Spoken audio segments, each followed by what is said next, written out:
tahan täna rääkida transformatsioonimängudest. Esimesed transformatsioonimänge mängisid Tiibeti mungad.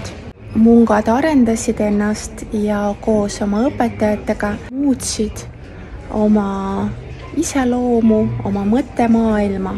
Väga tuntud maailm on liilalaua mäng, mis on esoteeriline mäng, mis aitab inimesel saada kontakti oma kõrge minaga ning saada sõnumeid universumist. Liilamäng oli loodud umbes 2000 aastat tagasi.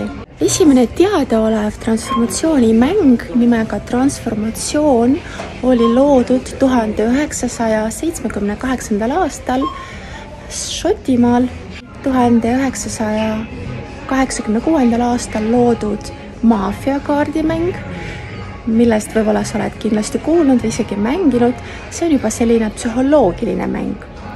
Ja 1996. aastal Robert Kiyosaki, kes on kirjutanud raamatu Rikas isa, vaene isa, lõi ka mängu Cashflow ja see on ärimäng.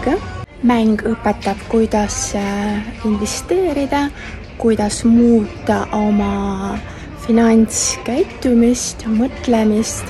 Alates 80-ndatest hakkasid transformatsioonimängud maailma vallutama ja edasi juba 21. sajandil hästi paljud psühholoogid, spetsialistid ja oma ala eksperdid hakkasid looma erinevaid transformatsioonimänge.